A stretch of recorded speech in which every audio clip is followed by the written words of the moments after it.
الحمد للہ رب العالمین والصلاة والسلام علی الانبیاء والمرسلین اعوذ باللہ من الشیطان الرجیم بسم اللہ الرحمن الرحیم رب اشرح لی صدری ویسر لی امری واحلل عقدۃ من لسانی یفقہوا قولی واجعل لی وزیرا من اہلی۔ محترم سامعین، السلام علیکم ورحمۃ اللہ وبرکاتہ۔ الحمدللہ قرآن پاک کا مطالعہ ہمارا جاری ہے۔ سورہ آل عمران کی آیت نمبر 195 تک ہم پڑھ چکے ہیں۔ آج انشاءاللہ آیت نمبر 196 سے آیت نمبر 200 تک پڑھیں گے۔ اعوذ باللہ من الشیطان الرجیم بسم اللہ الرحمن الرحیم لا یغرنک تقلب الذین کفروا فی البلاد، کہ نہ تمہیں دھوکے میں ڈال دیں وہ لوگ جو کہ کفر کرنے والے ہیں، ان کا یہ چلنا پھرنا شہروں میں، ان کی ترقیاں کرنا، ان کا آگے بڑھنا، دنیا میں بڑا ان کا نام ہو جانا، یہ چیز تمہیں کسی دھوکے میں نہ ڈال دے۔ تم کو یعنی کہ یہ نہ سمجھ لینا کہ جو اللہ کے انکاری ہیں، اللہ کے حکموں کو نہ ماننے والے ہیں، اللہ کے ناشکرے ہیں، ان کے اوپر تو کوئی اللہ بڑا مہربان ہے، تو لگتا ہے کہ بڑے صحیح ٹریک پہ آ گئے ہیں، یہ تو بڑی ترقی کرتے چلے جا رہے ہیں۔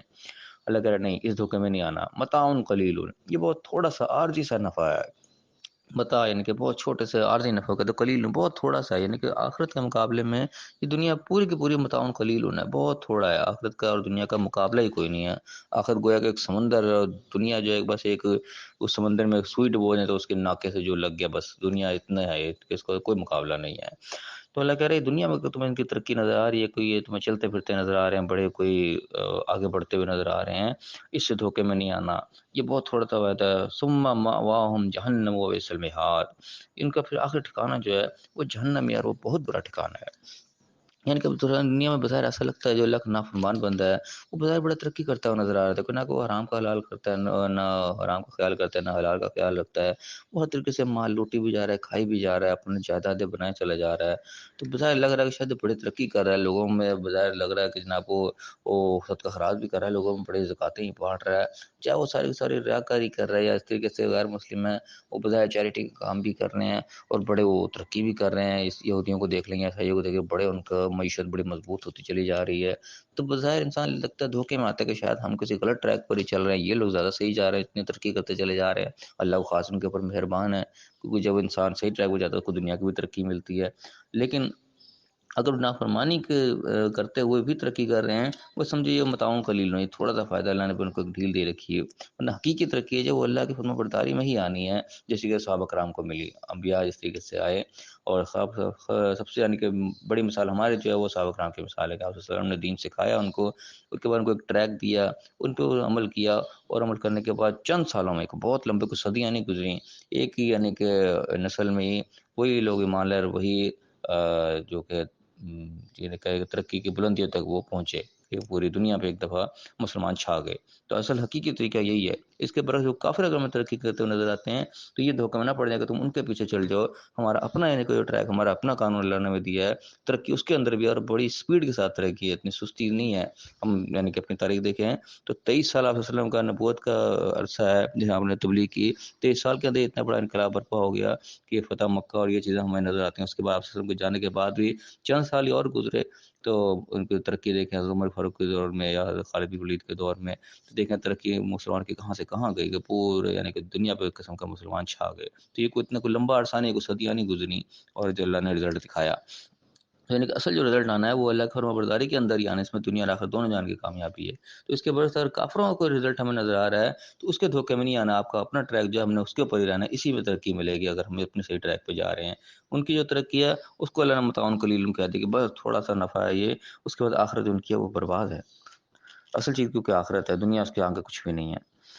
فرمایا کہ لیکن الذین اتقوا ربهم لهم جنات تجری من تحتها الانہار خالدین فیہا نزلا من عند اللہ۔ اس کے برعکس جو تقوی والے لوگ ہیں، جو اللہ سے ڈر کے چلتے ہیں، اللہ کے بتائے حدود کے مطابق چلتے ہیں، پرہیزگاری کی زندگی گزارتے ہیں، ان کے پاس ان کے رب کے لیے جو جنت ہے، جو باغات ہیں جن کے نیچے نہریں بہہ رہی ہیں، وہ یعنی کہ اصل چیز ہے، اور وہ نزل من عند اللہ، وہ اللہ کی طرف سے بالکل مہمانداری، نزل کا یعنی کہ جیسے کہ مفسرین نے بیان کیا ہے، نزل اس چیز کو کہتے ہیں کہ بالکل ابتدائی جو مہمانداری تھی، کہ آپ کے گھر کو مہمان آئے، آپ نے کو بڑی دعوت کی ہے ان کی، آتے کے ساتھ ہی جیسے وہ آپ کے گھر آئے، آپ کے ساتھ آپ نے کو چائے پانی ان کو پیش کر دیا، ابتدائیہ پیش کیا ہے، بس یہ ابتدائیہ جو ان کو جو ہے نا آتے کے ساتھ جو مہمانداری ان کی ہو گئی، یہ ایک نزل ہے۔ اصل جو پیچھے ضیافت پوری ایک وہ آپ نے انتظام کیا ہے وہ علیحدہ ہوتا ہے، یہ آتے جو چائے پانی پانی ان کو پیش کر دیا، کوئی ٹھنڈا پانی پلا دیا، بٹھا دیا، اس کو نزل کہا جاتا ہے۔ تو اللہ کے نزدیک جو ہے متقی جو لوگ ہیں ان کا نزل جو ہے وہ جنات میں تجری، جنت ان کو بالکل پہلے اس آتے کے ساتھ ہی مہمانداری کے طور پر جنت ان کو پیش کر دی جائیں گی، یہ کہنے کا تصور ہم یہاں نہیں کر سکتے وہ کتنی اعلیٰ اور رفیع قسم کی ہوں گی۔ اور اس کے بعد اللہ کہہ رہا ہے وما عند اللہ خیر للابرار، جو کچھ اللہ کے پاس ہے وہ تو نیکوکاروں کے لیے بہت ہی بہتر چیز ہے۔ اللہ کے پاس کیا کچھ ہے؟ اللہ کے پاس دنیا بھی اور آخرت بھی ہے، یہ اللہ کے آخرت مہمانداری تو نظر کے طور پر بتا دی، اور جو کچھ اللہ کے پاس ہے وہ کہیں بڑھ کر ہے، وہ یعنی کہ آخرت میں بھی ہوگا اور دنیا میں بھی ملے گا۔ دنیا میں اللہ نے دیا ہے، یہ مثال موجود ہے، کوئی اکثر وہ خیالی باتیں نہیں ہیں، اللہ نے دنیا میں ثابت کیا ہے کہ مسلمانوں کو اللہ نے دنیا کی بھی ترقی دی تھی جو صحیح ٹریک پر چلنے والے تھے۔ اور اگلا فرمائے گا وَإِنَّ مِنْ أَهْلِ الْكِتَابِ لَمَن يُؤْمِنُ بِاللَّهِ وَمَا أُنزِلَ إِلَيْكَ وَمَا أُنزِلَ إِلَيْهِمْ، کہ اہل کتاب میں سے بھی ایسے لوگ ہیں جو ایمان لاتے ہیں اللہ کے اوپر بھی، اور جو کچھ تمہارے اوپر نازل ہے اس پر بھی، خاشعین للہ، اللہ کا خشوع رکھنے والے ہیں، اللہ سے ڈرنے والے لوگ ہیں۔ لا یشترون بآیات اللہ ثمنا قلیلا، اللہ کی آیات کے بدلے تھوڑا مول نہیں لیتے، یعنی کہ اللہ کی آیات کو چھپا کے وہ دنیا کا فائدہ اسے حاصل نہیں کرتے۔ اولئک لهم اجرهم عند ربهم، یہ بھی وہ لوگ ہیں جن کا اجر ان کے رب کے پاس موجود ہے۔ ان اللہ سریع الحساب، بے شک اللہ تعالیٰ بڑا جلد حساب لینے والا ہے۔ اب یہاں پہ ہم تھوڑے سے غور طلب چیز ہے کہ اللہ تعالیٰ نے اکثر جہاں بھی اہل کتاب کی تعریف کے کلمات استعمال کیے ہیں وہ اللہ تعالیٰ خاص طور پر لفظ اہل کتاب یوز کرتا ہے، یہود نصارہ یوز نہیں کرتا۔ اللہ تعالیٰ نے یہود نصارہ کے علیحدہ ٹرم بھی قرآن میں استعمال کی ہیں، یہود و نصارہ کہہ کے ان کو بلایا جاتا ہے، لیکن اکثر جگہ پہ اللہ تعالیٰ اہل کتاب بھی کہہ کے بلاتا ہے۔ تو کچھ مفسرین نے اہل کتاب کا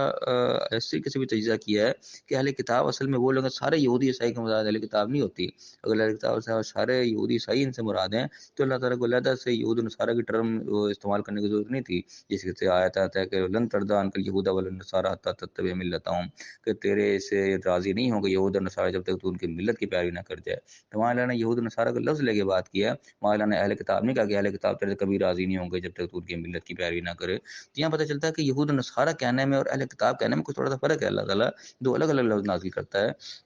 تو یہاں پہ جو اللہ کہا نا کہ اہل کتاب میں سے ایسے لوگ ہیں جو ایمان لاتے ہیں تم پر بھی اور اللہ پر بھی، تمہاری طرف نازل ہوا اس پر بھی، اللہ سے ڈرنے والے ہیں۔ یہ اہل کتاب کی یعنی کہ مفسر نے کچھ اس طریقے سے تفسیر بیان کی ہے کہ اہل کتاب وہ لوگ ہیں جو کہ مثلا موسیٰ علیہ السلام کے پیروی کرنے والے، عیسیٰ علیہ السلام کے پیروی کرنے والے، جو اپنے دین کو صحیح مانتے ہیں، اپنے دین کے صحیح احکامات کی پیروی کر رہے ہیں، اور ہمارے دین کو بھی مانتے ہیں کہ یہ بھی سچا دین ہے، یہ بھی ایسی ہم مانتے ہیں نا کہ ان کا دین بھی سچا دین تھا جو نبی لے کے آئے تھے، ہم ان کے انکاری نہیں ہے، اس طریقے سے وہ بھی ہمارے نبی کے انکاری نہیں ہوتے، بے شک چاہے وہ اپنے دین پر ہی قائم ہوتے ہیں۔ اس طرح عیسیٰ علیہ السلام لے کے آئے تھے، وہ وحدانیت کا دین تھا، وہ کوئی تثلیث کا دین تھوڑی تھا، وہ اپنے اس وحدانیت کے دین کے اوپر ہی قائم ہے، اسی تعلیمات پر وہ چل رہے ہیں، اور ساتھ ساتھ ہمارے دین کو بھی حق مانتے ہیں کہ ہمارے نبی بھی آئے ہیں، وہ حق نبی ہیں، ہمارے پاس جو دین آیا وہ اللہ کی طرف سے آیا، ہمارا کوئی ٹیمپر ہو چکا تھا، اپنے وہ سمجھتے ہیں کہ ہمارا جن لوگوں نے خراب کر دیا، اللہ نے پھر ایک نئی اور نازل کر دیا، نیا نبی بھیج دیا، وہ اس چیز کے انکاری نہیں ہوتے۔ اللہ یہاں پہ بھی یہی بات کر رہا ہے کہ وہ جو ہیں وہ اللہ پر بھی ایمان لاتے ہیں، جو کچھ تمہارے پر نازل ہو اس پر بھی ایمان لاتے ہیں۔ تو یہ جو کیٹیگری ہے نا جو سب کو ماننے والی ہے، کسی کا بھی انکاری نہیں ہے، ان کو بیسیکلی اہل کتاب کہا جاتا ہے، چاہے اپنے آپ کو مسلم نہیں کہتے، اپنے آپ کو عیسائی ہی کہتے ہیں، اپنے آپ کو عیسیٰ علیہ السلام کے ساتھ منسوب کرتے ہیں، جس طریقے سے انہوں نے ایک اور جگہ بھی کہا کہ قالوا انا نصارى، جب اپنے آپ کو نصارہ کہتے ہیں، انہیں تم مسلمانوں کے ساتھ زیادہ محبت کرنے والا پاؤ گے، یہ بھی آیت قرآن کی موجود ہے۔ تو یہ وہ جو لوگ ہیں ان کو اہل کتاب کہا جاتا ہے جو تمام کتابوں پر ایمان رکھتے ہیں، تمام نبیوں کو ماننے والے ہیں، چاہے وہ اپنے آپ کو یہودی کہہ رہے ہیں چاہے عیسائی کہہ رہے ہیں، لیکن وہ کسی نبی کا انکار نہیں کرتے، تو ان کو یعنی کہ اہل کتاب کہا جاتا ہے۔ یہ بھی مفسرین نے تفسیر کی ہے جو کہ کافی قریب قریب لگتی ہے۔ تو یہاں پہ بھی یہ بات ہو رہی ہے کہ اہل کتاب میں سے ایسے لوگ ہیں جو ایمان لاتے ہیں اللہ پر بھی، جو کچھ نازل ہوا تم پر بھی اور جو کچھ ان کی طرف نازل ہوا اس پر سب کو ایمان لاتے ہیں، اللہ سے ڈرنے والے ہیں، اور دنیا کے بدلے وہ تھوڑا مول نہیں لیتے۔ لا یشترون به ثمنا قلیلا بآیات اللہ، اللہ کے آیات کے بدلے تھوڑا مول نہیں لیتے کہ اللہ کی آیات کو چھپا دیا، اللہ کی نشانیاں چھپا دیں، جو نشانیاں ان کی کتابوں میں ان کو انکار کر دیا، آخر نبی کا بھی انکار کر دیا، حالانکہ نبی کی نشانی تو ان کی کتابوں میں بھی ہے، اور وہ خود بھی انکار کرتے ہیں، اپنے لوگوں کو بتاتے بھی نہیں ہیں۔ تو یہ وہ چیزیں چھپا جانا اللہ کی آیات کو، اس کے بدلے دنیا کا فائدہ حاصل کر لینا۔ فرمائے گا ان کے لیے بھی اللہ کے پاس اجر موجود ہے، اللہ تعالیٰ جلد حساب کرنے والا ہے۔ اس کے بعد یہ آخری آیت اس سورت کی جو بڑی اہم آیت ہے، یا ایھا الذین آمنوا کا کلام سے مخاطب ہے، کیا فرمایا کہ یا ایھا الذین آمنوا اصبروا وصابروا ورابطوا، صبر کرو ڈٹے رہو، صبر کا مراد یعنی کہ ڈٹے رہنا ہوتا ہے، ثابت قدم رہنا، ہاتھ پہ ہاتھ دھر کے بیٹھنا نہیں اس کا مطلب ہوتا۔ ہمارے یہاں مفہوم عام طور پہ ہمارے یہی ہوتا ہے کہ صبر بس ٹھیک ہے ہاتھ پہ ہاتھ دھر کے بیٹھ گئے جی صبر ہو گیا، نہیں، صبر کا مطلب ہے ثابت قدمی۔ تو اللہ کہہ رہا ہے کہ ثابت قدم رہو، وہ صابرو، اسبرو بھی ہے وہ صابرو بھی، دو الفاظ ہیں یہ بڑی یعنی کہ اہمیت کامل ہے. اسبرو کہہ رہا ہے، ایک جگہ صابرو کہہ رہا ہے. اب اس کے بھی یعنی کہ مختلف انداز ہے سمجھنے کے، جو کچھ میری سمجھ میں آتا ہے اس طریقے سے یہ ہے کہ خود بھی ثابت قدم رہو، دوسروں کو بھی ثابت قدم رکھو، دوسروں کو بھی مت ڈگمگانے دو، دوسروں کو ساتھ لے کے چلو. وہ رابط ہو، آپس میں ربط قائم رکھو، رابطہ بھی رکھو ایک دوسرے کے ساتھ، بے ترتیب نہ ہو، ایک ربط کے اندر رہو، ایک منظم طریقے سے رہو آپس میں. واتقوا اللہ، اللہ کا تقوی اختیار کیے رکھو. یہ سب سے اہم ترین چیز ہے، اس کو اللہ جگہ جگہ جگہ بیان کرتا ہے. ہر بات کے میں کنکلوژن کے طور پر واتقوا اللہ کا لفظ آ جاتا ہے کہ اللہ کا تقوی ہونا چاہیے، اللہ کا ڈر اور اللہ کا خوف، اللہ کا احساس وہ دل کے اندر لازمن رہنا چاہیے. وہ چیز ہے جو انسان کو الرٹ رکھتی ہے، بالکل ایسے جیسے لکھا ہوتا ہے نا کیمرے کی آنکھ آپ کو دیکھ رہی ہے، تو کیمرے کی وجہ سے بندہ الرٹ رہتا ہے. تو یہ وہ چیز ہے کہ کہا جا رہا ہے کہ واتقوا اللہ، کہ اللہ کا تقوی اختیار کیے رکھو، لعلکم تفلحون، تاکہ تم فلاح پاؤ. کامیابی کی اللہ کی کنجی اللہ تعالیٰ نے یہاں بتائی. کامیابی کس طریقے سے ہوگی، یہ کچھ چند چار چیزیں ہیں یہاں پہ جو کہ ہم نے اپنے اندر پیدا کرنی ہے. اس بروئے سب سے پہلی چیز کہ ثابت قدم رہنا ہے، ڈٹ کے رہنا ہے، جو حق کا راستہ ہے اس کو چھوڑنا نہیں ہے. مشکلات آئیں گی، امتحانات آئیں گے، آزمائشیں آئیں گی، لیکن گھبرانا نہیں ہے، ڈٹ کے رہنا ہے. وہ صابرو، خود بھی ڈٹے رہنا، خود بھی جمع رہنا، دوسروں کو بھی جو ہے وہ جمع کے رکھنا ہے، دوسروں کو بھی نہیں ڈولنے دینا، اپنی یونٹی کو قائم رکھنا ہے.